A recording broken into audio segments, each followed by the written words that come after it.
Hello everybody, hope you're all doing well today. We are back. We're going to be covering a few more replays.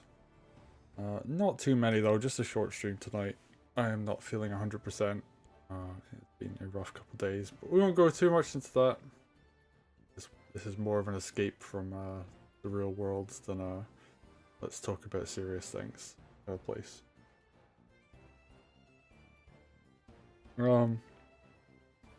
That being said, we're gonna do a few replays. We're gonna do some Shrouded Backwards replays. I will have to reboot the game between them, but that should be fine. And it's just me tonight. Other people either weren't available or just weren't feeling up to it. So yeah, just a nice little chill. Maybe like 3 replays, something like that. We'll see how I'm feeling. My voice is a moment.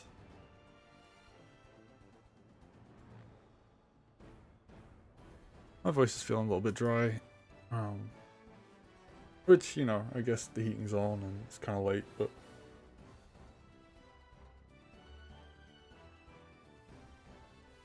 such is life. We'll do what we can. Anyway, let's get into this.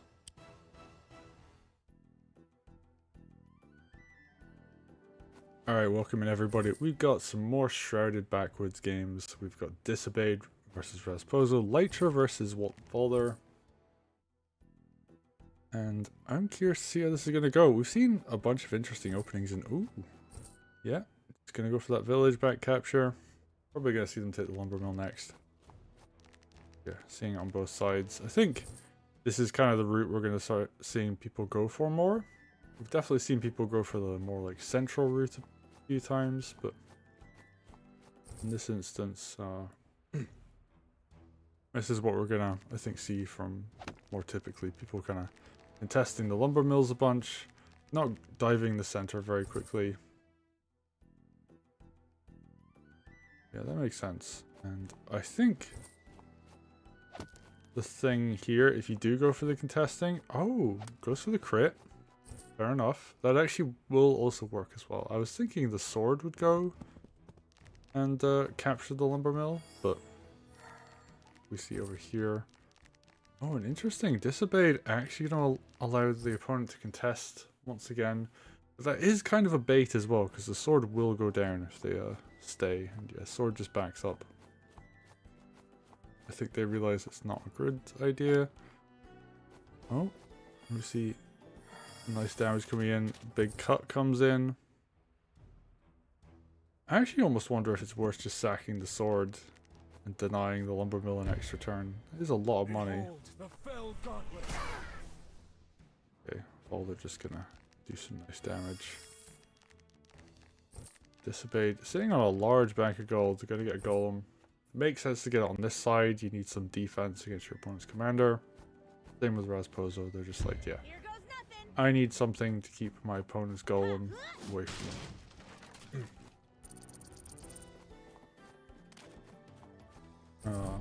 Or, it needs, yeah, my opponent's commander away from my stronghold, sorry.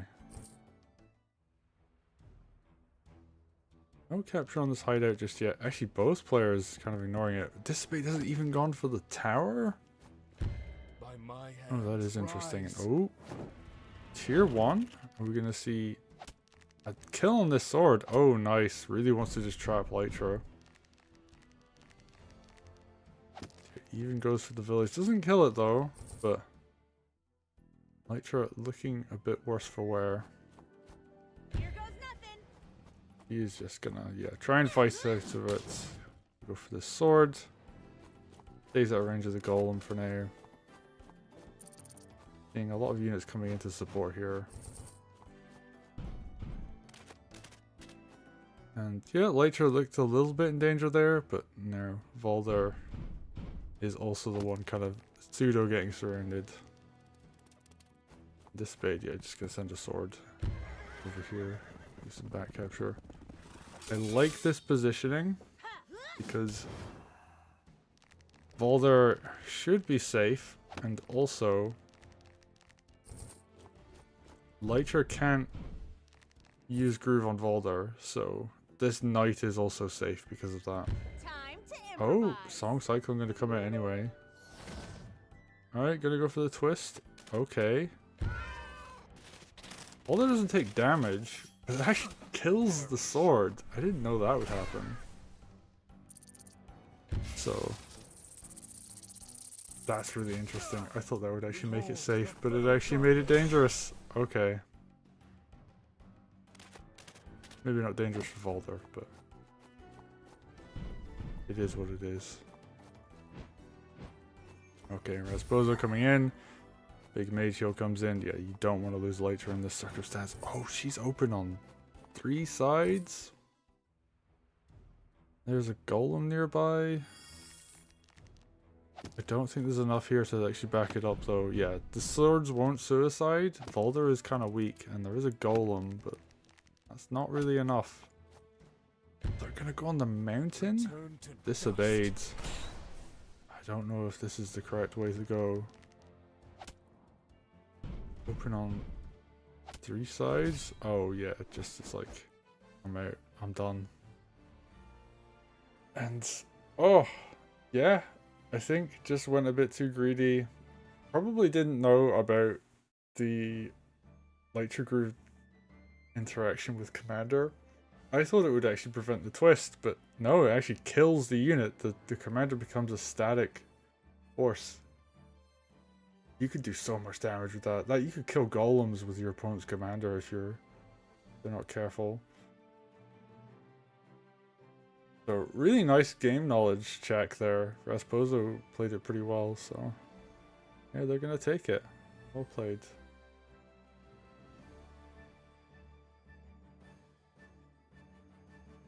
Oh, not what you want to have happen. But, alas. Pretty quick game 1. We'll do a couple more. We'll see how we're going after this. But I do actually need to exit out of the game because the game still saves map terrain states. So you have to close and open the game to refresh. Basically, like, clear the RAM or whatever is getting stored temporarily between games.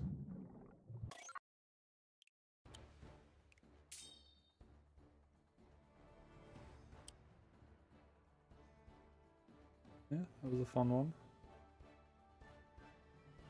And I think it's only Sharded Backwoods games that we have left to do.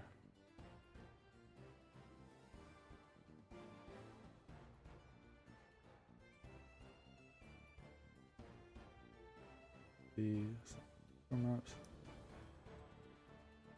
Conan versus Sigma. So there was a point in time when I was looking at Conan's games and I was like, okay, Conan's like newer to the community.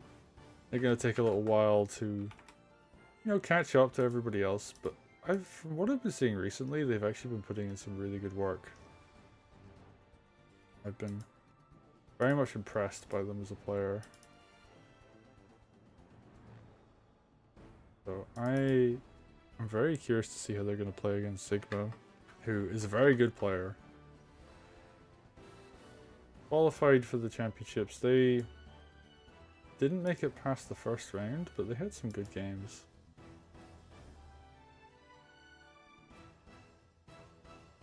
You know, qualifying alone is like not something that's easy to do. I am debating whether I'm actually going to play next year because I won't be doing event admin stuff as much, if at all, for the digital tournament. So, but we'll see. But for now, anyway, we're going to be doing a replay: Conan versus Sigma.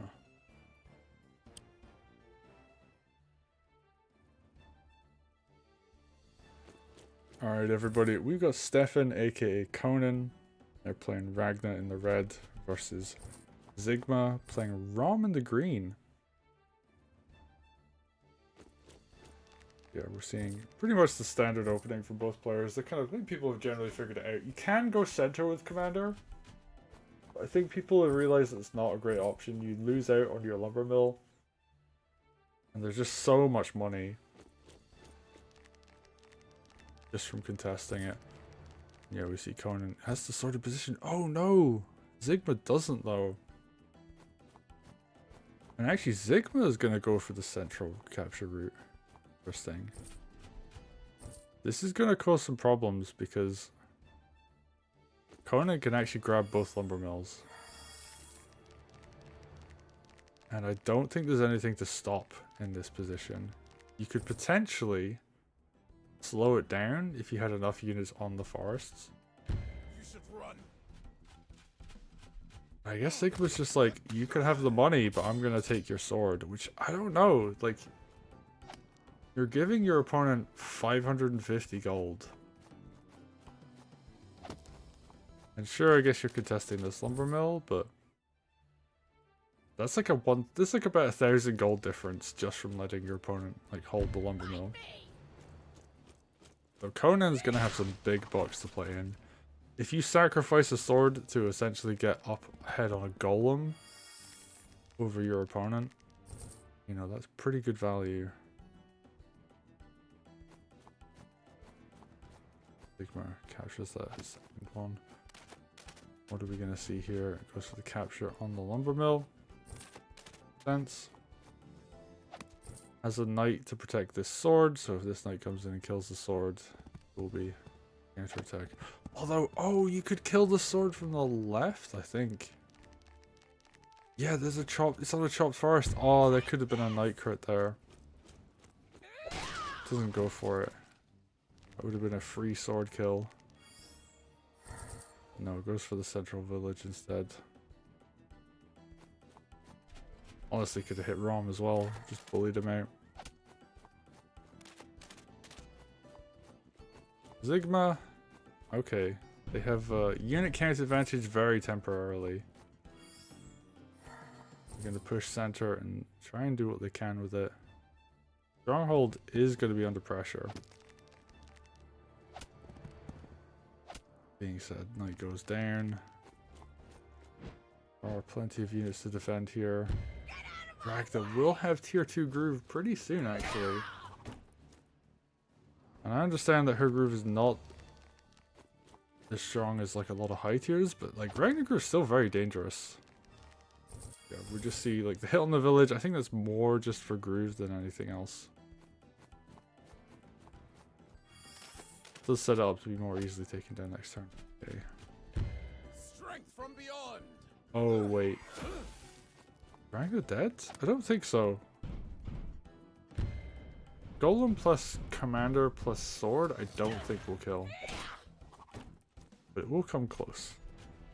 It is Rom though with groove. Oh, it's not gonna quite kill. That will make Ragnar. I don't know how to feel about this. Because she can just walk back and heal off the lumber mill and she'll be fine. There's no good anti-air over here either, so... You just throw a dragon near her and she's going to be good. Oh, especially with that mage going down. Okay. Yo, jump. Is she just going to escape? Oh, goes for damage? I don't know if this is a good idea. You're only going to do minor damage to Rom, if any. Okay, Mage Heal comes in. Alright, that's not safe, I don't think. Huh. Is this actually fine? I'm not sure. No, it's not. Golem can just walk up and kill. And Stefan played too greedy. They had a huge lead economy-wise. And, oh, just padding kills at this point, but yeah. Just needed to walk back and heal. That's all they had to do. Could wall with dragon on the left, for example, to stop the mage from getting a kill, but... Oh! It was a good attempt, but... Yeah, Sigma's just going to take it with the lethal. And yeah, I mean, that's all there is to it. Ragnar, Could have been fine. Sure, Zigma had like 2 villages in the center. That's really nice, but you have that big chunk of extra money from capturing the lumber mill. There was a missed opportunity to kill a sword. And I get that knocking down the village is also nice, but like I think if you just go for unit count, you kind of bully Rom away as well. That sword, being able to capture buildings, it helps support the commander a lot. So, yeah, like, but you don't often think about the chopped forest being like a tile that could block a knight, for example. Very frustrating, especially if you're the one with the knight to, you know, counter a punish and you can't. Difficult to spot, but anyway, well played. I think we're gonna take it. Alright. That was a decent game. I had a good time watching that one.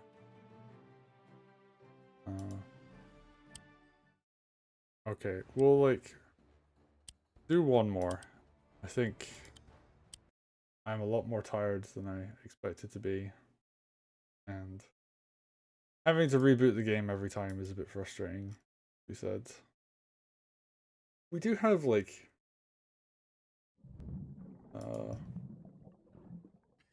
yeah, it's mostly just some Ketz's Exile games, some of which are mine, and yeah, started backwards. The good news is that we've basically covered all of October. Pretty much all the replays that have been submitted have been covered. I'll probably wrap up the rest of them next week. There's like a couple of fog games to cover, and just some shredded backwards games. I think what I'll do next is like a Marco maps game. And Marco and Conan are pretty close together in terms of player skill, so we'll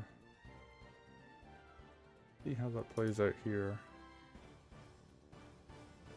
Emmerich versus Koji. Oh, that's an interesting matchup. I think Emmerich technically is the edge in terms of if he gets his tier 2 in the place he wants to, because archers would just wreck the Koji bombs. That being said, Koji bombs open up a lot of kills, and we do get the first set out before Emmerich would get his tier 2 out, in theory. So, I guess we'll see how this plays out.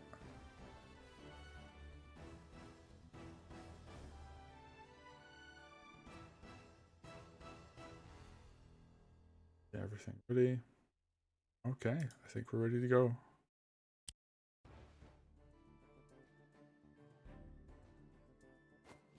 Alright everybody, we've got another game on Shrouded Backwards. This time Koji versus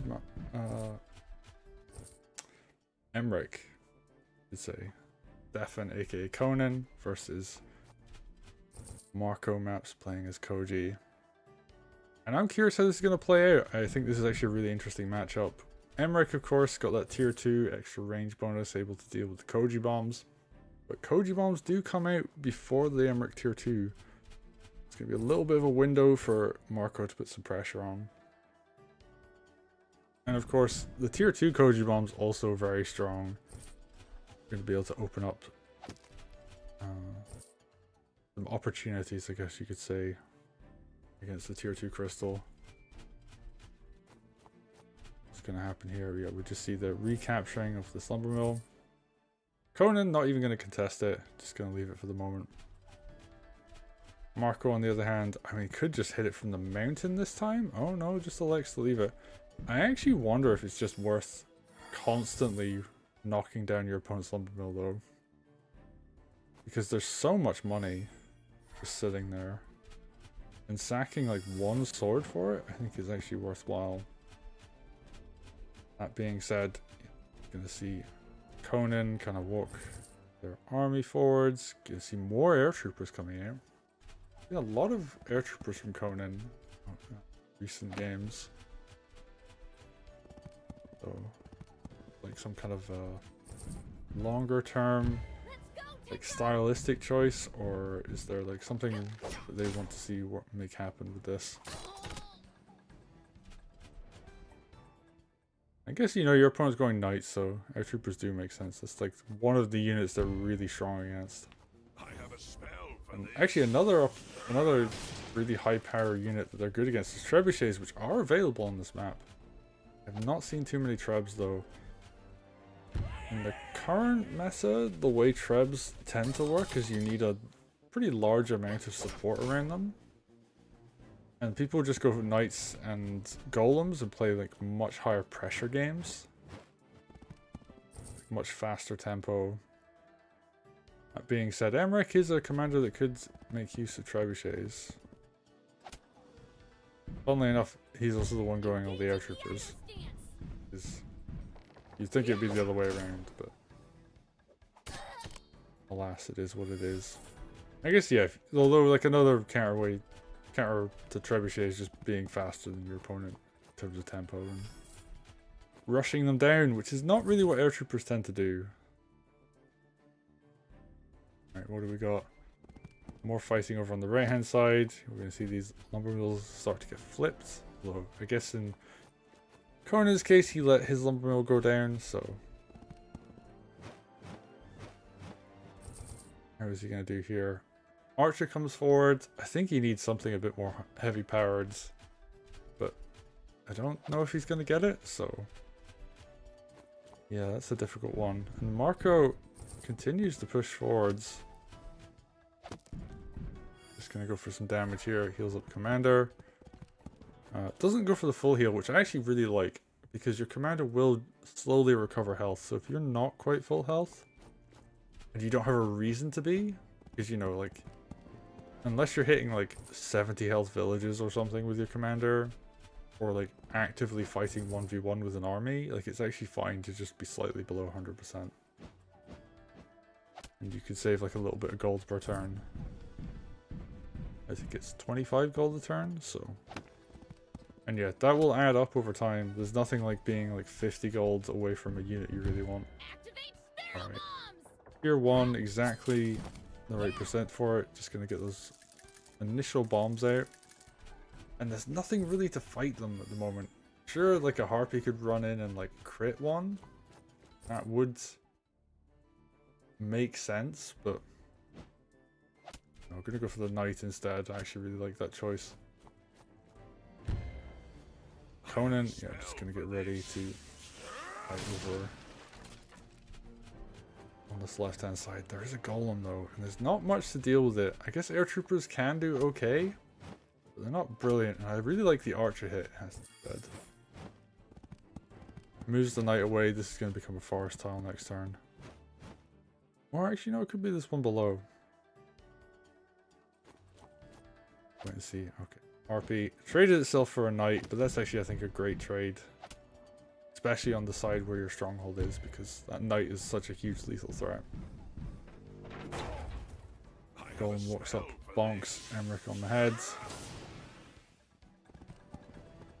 Good value. And yeah, follow up golem, gonna put a lot of pressure on. I was just content to just go forwards. The mage is open, so air could start being a threat if there isn't follow up here brought in. I love this play. It's like, yeah, you got a spear wall, but it can't do anything right now. Backup mage. We'll actually cover this mage over here, so. Ooh, mage crit. A lot of damage. Alright, first bomb goes down. The Harpy takes a lot of damage for it.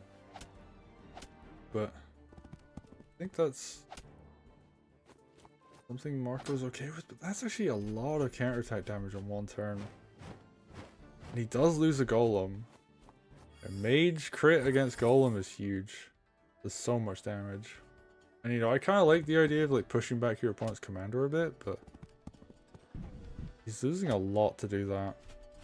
Okay, mage eats a lot of damage. The Harpy could go just run up and hit something. Yeah, it's just gonna go for this knight over here. Okay, just actually uses the Koji bomb. Doesn't want to use it for a wall anymore. And yeah, Koji, I mean, you get decent value off of the bombs, so... And 64%? Yeah, you're already, like, well on your way to the next set. Conan, however, I think... can take this golem down? I'm gonna see. Hammer goes in, does a lot of damage. Base 50% damage against golem, so... gonna be pretty good. Air Trooper... Oh! Air Trooper crit as well. That's so strong. And actually saves the archer. I really like that because sure you could have, like, you know, stopped this Air Trooper from taking as much chip, stop Emmerich from getting counterattacked for as hard, but also this knight's super weak now, so that's actually fine. And now Marco, what are they gonna do? They have a rifle. Makes sense. Rifle is a strong option. And they just have to keep fighting. They can't really back away at this point. But they do have to take good trades if they're going to keep fighting, and that's like really difficult to do over like a longer engagement period. The rifle will help a lot though. And as will like this giant blob of infantry. Oh, but this is going to be scary. Archer's going to have a lot of extra range now. Gonna try and push Commander back with spears? Is this actually a lethal? Well, like 31% left. What can still hit here? Not much. So, no lethal, but this army is going to be pretty spooky. And oh, need more stuff. Probably should have sent the Harpy in first rather than the mage. You're going to kind of commit to that, but it is what it is. Yeah, taking a bunch of like damage on your mage for no real benefit is not the best way to play. But alas, we're gonna see. I think Marco kind of get pushed back. Doesn't go for the kill on the Harpy, but there is the witch. Okay, that is fine. But the witch could. Oh, the witch will die actually. Ooh, I don't know how I feel about that. For sure, you kill your opponent's mage, but you're gonna lose your witch for that. Yeah, like Conan just builds more anti-air. That's like the thing here.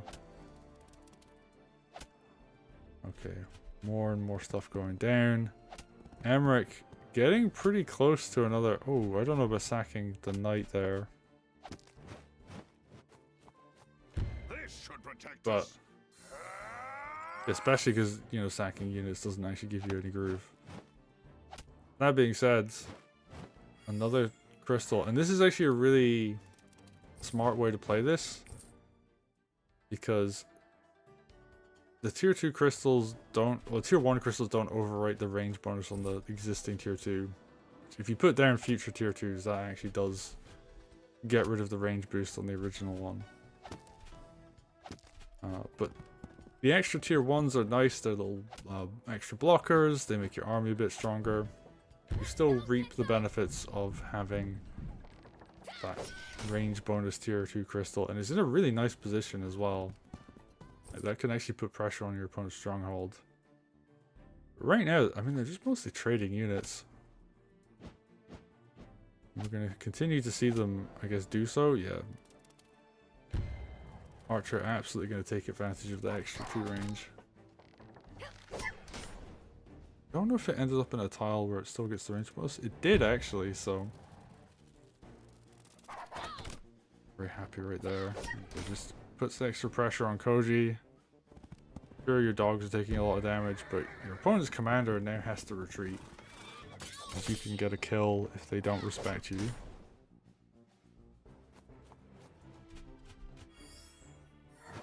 And he just walks below this crystal. Doesn't want to let that go down. Wants to keep it protected. And Emmerich's effectively on a forest right now, so yeah, he's pretty safe, you know, for the time being.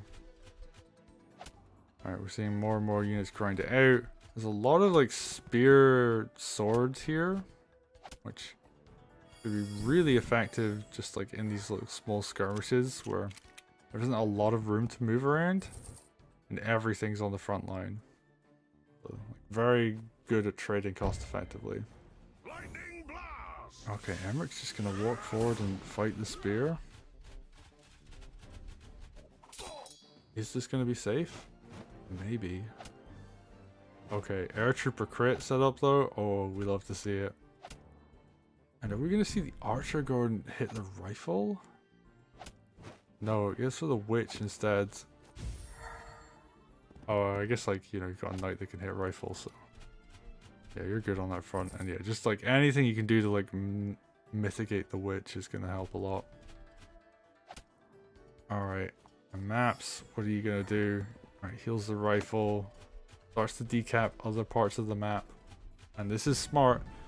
Yeah, you're not doing great in this fight over here, but like you're not losing badly enough that the game is over, so you can kind of play like the longer economy game. Sparrow bombs come out. Oh, and it's the tier 2 bomb as well. So they're actually going to do quite well. Big mage shield comes out.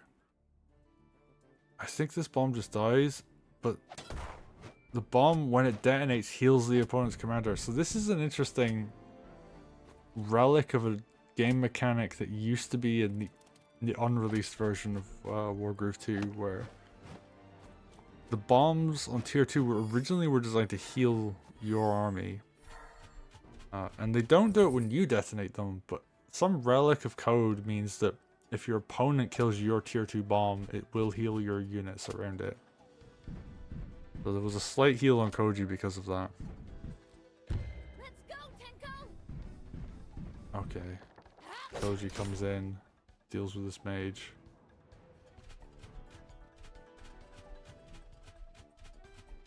I guess we're just going to continue to see pressure being put on here. And I actually think Conan is just running out of units to fight with. Economy wise, he's not doing amazing. He does have this one archer that's doing so much work. Rifle goes down. Air trooper also going to go down. The golem is in a really bad position though. That dragon and golem will kill it, and you're only going to get the punish of one mage.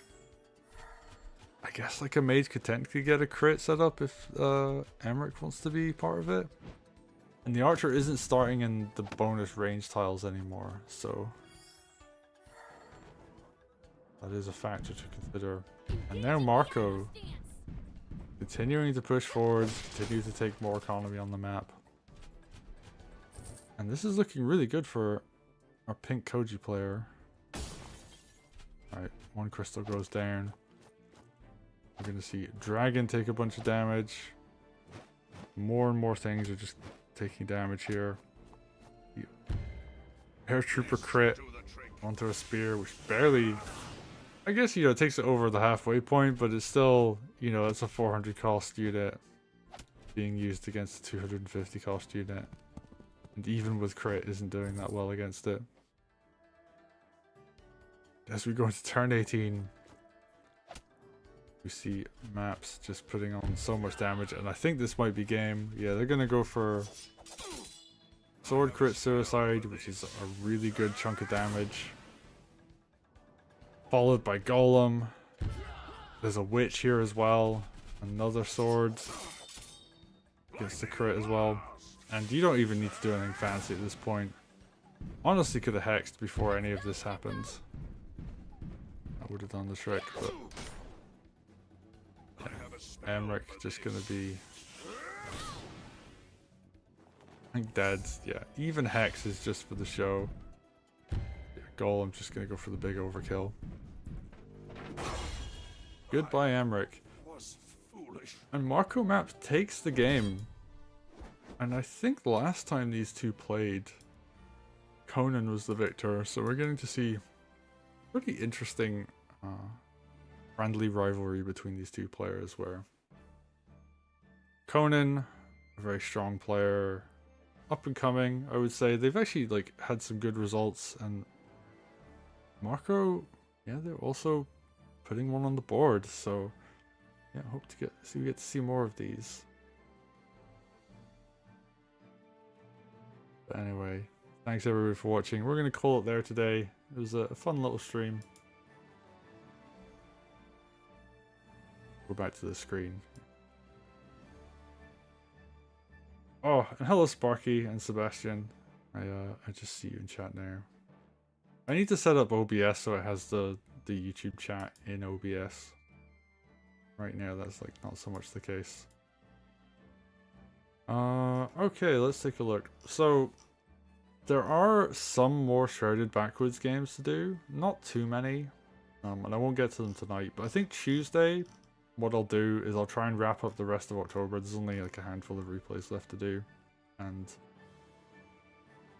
after that, what we can do is start covering November replays. EYM November, the signups are open now. If you go to the YouTube page, there is a post up with some details about that. We will be running a bunch of Wargroove events and a bunch of Athena Crisis as well. We did a little bit more promotion for that too, but